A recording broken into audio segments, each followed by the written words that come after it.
Welcome to learning class. तो आज हम मैथ्स क्लास में करेंगे टेलर्स थ्योरम के रिलेटेड न्यूमेरिकल। तो देखते हैं न्यूमेरिकल की स्टेटमेंट क्या कहती है। If f x is equal to x square minus 2x plus 5 then find the value of f 2.001 with the help of Taylor's theorem. अब देखिए हम इसका सोल्यूशन करते हैं।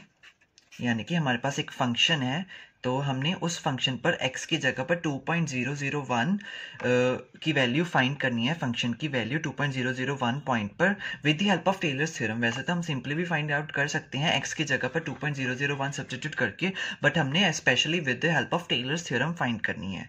तो देखिए अब आप थोड़ा सा कंफ्यूज हो रहे होंगे, क्योंकि हमने जो टेलर्स थ्योरम की है वो दो तरह की है। एक है लैग्रेंजेस रिमाइंडर के साथ और एक है कॉचेज फॉर्म ऑफ रिमाइंडर के साथ।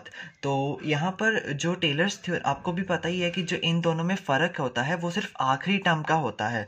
सिर्फ लैग्रेंजेस फॉर्म ऑफ रिमाइंडर में जो होता है उसका जो आखिरी टर्म होती है वो अलग होती है, और कॉचीज फॉर्म ऑफ रिमाइंडर वाली टेलर्स थ्योरम में जो आखिरी टर्म होती है वो अलग होती है। तो बाकी तो सारा सेम ही होता है ना। तो इस टाइप का जब आपके पास कोई न्यूमेरिकल आता है जहाँ पर हमने फंक्शन की किसी पॉइंट पर वैल्यू फाइंड करनी होती है, तब हमें सिर्फ स्टार्टिंग वाली टर्म्स की ही ज़रूरत होती है, आखिरी वाली टर्म की ज़रूरत नहीं होती है। क्योंकि हमने कौन सा इस फंक्शन को nth टर्म तक एक्सपेंड करना होता है, हमने तो बस इसकी वैल्यू ही फाइंड करनी होती है ना। तो इसलिए यूजिंग टेलर्स थ्योरम हम सिर्फ स्टार्टिंग वाली टर्म्स ही लेंगे, क्योंकि वो तो दोनों की सेम ही होती हैं, सिर्फ आखिरी फॉर्म में ही आखिरी टर्म में ही फ़र्क होता है। तो टेलर्स थ्योरम के हिसाब से एफ बी होता है वो बराबर होता है हमारा F A plus B minus A F dash A plus b minus A का square upon 2 factorial f double dash A plus b minus A का cube upon 3 factorial f triple dash A, ऐसे up to so on. ठीक है, तो हम सिर्फ so on के बाद वाली nth टर्म्स नहीं लिख रहे हैं, हम सिर्फ यही वाली टर्म्स लिख रहे हैं। तो देखिए अब हमें वैल्यू किसकी फाइंड आउट करनी है, f ऑफ 2.001। तो यानी कि यहाँ पर हमारे पास लेफ्ट साइड में एफ बी है, तो क्लियरली अब हम बी को क्या पुट करेंगे इस इक्वेशन में, 2.001।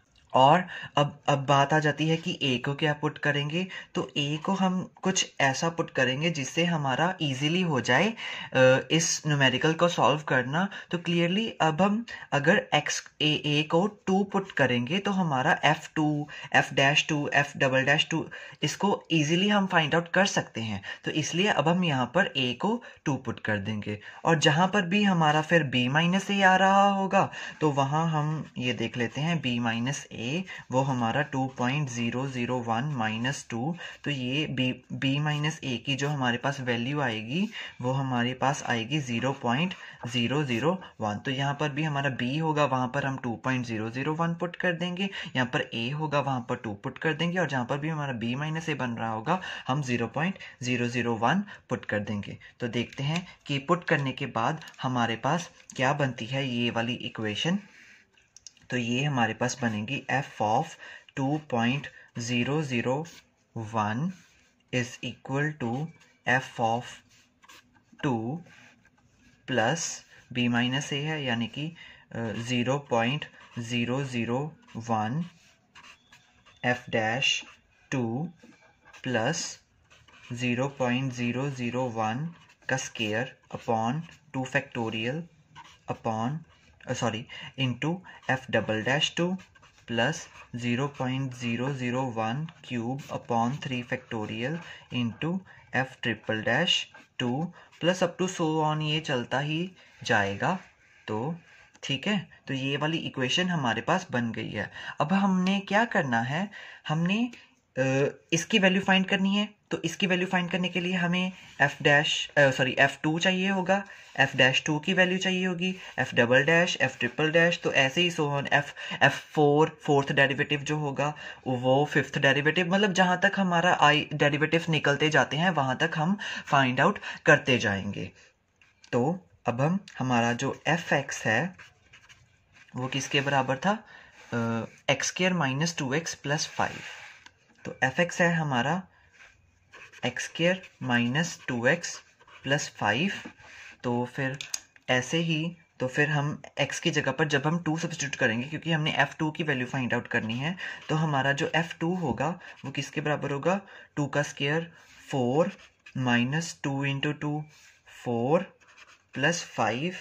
तो फिर ये अब हमारा किसके बराबर आ गया, 4 और 4 -4 कट गए, तो f ऑफ 2 हमारा 5 के बराबर आ गया। उसके बाद हमने फाइंड करना है f डैश 2, तो उसके लिए हम पहले f डैश x फाइंड करेंगे, यानी कि हम इसका डेरिवेटिव करेंगे। तो इसका डेरिवेटिव x स्क्वायर का हमारे पास 2x आ जाएगा और -2x का -2 आ जाएगा और 5 का 0, तो यानी कि f डैश x जो है हमारा वो 2x - 2 के बराबर है। तो अब हमें फाइंड करना है f डैश 2, तो वो हमारा किसके x की जगह पर 2 सब्स्टिट्यूट कर देंगे, तो ये हमारा 2 इंटू 2 जो है 4 बन जाएगा -2, तो f डैश 2 जो है हमारा 2 के बराबर आ जाएगा। उसके बाद हमने ऐसे ही फिर हम f double dash x find करेंगे, तो क्योंकि हमने f डबल डैश 2 फाइंड करना है ना, इसीलिए तो इसका जो डेरिवेटिव होगा वो 2x का हमारे पास 2 होएगा और -2 का 0, तो यानी कि हमारा जो f डबल डैश x है वो हमारा 2 के बराबर है। तो यानी कि जो अब हमारा f डबल डैश 2 होगा, तो x की जगह पर 2 सब्स्टिट्यूट करना था, बट वो तो एक कांस्टेंट फंक्शन है, 2 के बराबर है, तो उसमें तो कोई x है नहीं, यानी कि हमारा f डैश जो 2 होगा पॉइंट पर भी, वो भी हमारा उसी कांस्टेंट फंक्शन के बराबर आएगा, यानी कि वो भी हमारा 2 के ही बराबर आएगा। तो उसके बाद हमारा जो थर्ड डेरिवेटिव फाइंड करना है, यानी कि f of triple dash x find out करेंगे, तो 2 का एक कांस्टेंट फंक्शन है, तो उसका डेरिवेटिव बन जाएगा 0।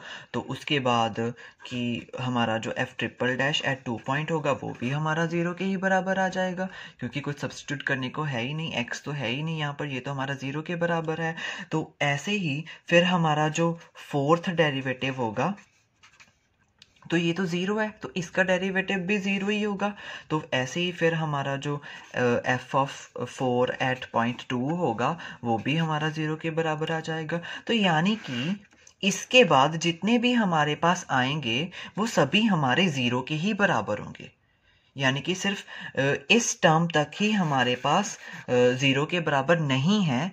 ऐसे हमारे पास वैल्यूज आई हैं f2 की, f डैश 2 की और f डबल डैश 2 की, यानी कि इसके बाद तो सभी हमारे पास जो जितने भी यहाँ पर, क्योंकि ये इसकी वैल्यू जो है 0 है हमारे पास f triple dash at 2 point की, तो ये वाली टर्म तो हमारे पास 0 ही हो जाएगी। ऐसे ही हमारे पास फोर्थ डेरिवेटिव भी वाली भी टर्म 0 है, तो यहाँ पर ये भी 0 हो जाएगी, तो इसके आगे सारी की सारी टर्म्स 0 हो जाएंगी। सिर्फ यहाँ तक ही हम इस वैल्यूज़ को पुट करके देखते हैं, फिर हमारा कि f 2.001 की जो वैल्यू है वो हमारे पास क्या बनती है। तो देखिए अब हमारे पास है f 2.001, तो ये अब हमारा किसके बराबर होगा, f2।